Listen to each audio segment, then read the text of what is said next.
Teenagers can have a lot of issues and challenges to work through. And parents have the tough job of trying to talk to them about things like drugs and alcohol, puberty, safe sex, especially when the teenager may feel embarrassed or awkward talking to their parents.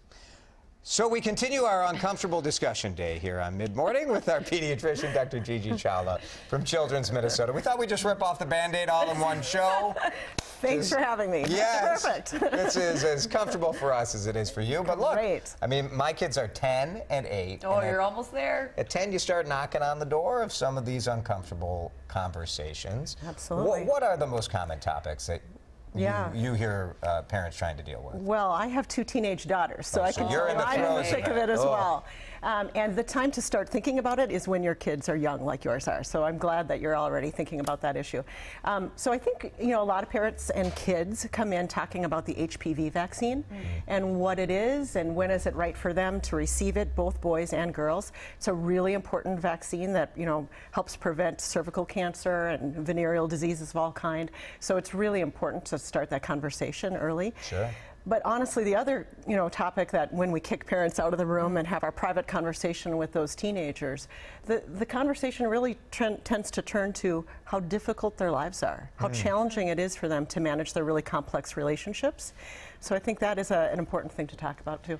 If let's say that you had a little bit of fun when you were growing up, maybe some experiences that were a little out of bounds, is that something that you should share with your teenager or wait till a little bit older?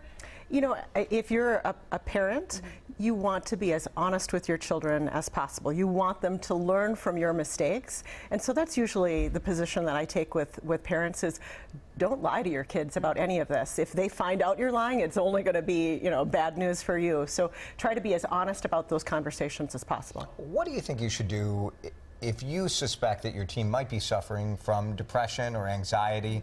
I think sometimes knowing the difference between normal teen angst and something that needs some extra help is maybe hard for parents to get to know. Yeah, I think the first thing that you should do is talk with your teenager about it, right? I mean, really try to understand how are they feeling, what are they experiencing.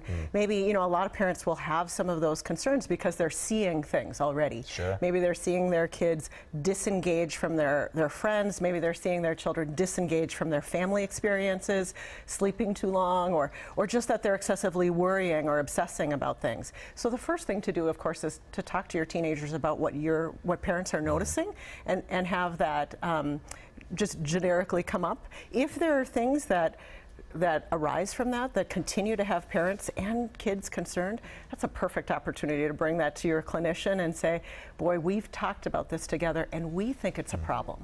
And the clinician you think would be the first place to start if you do Exactly. suspect a problem? Okay. Yep, exactly.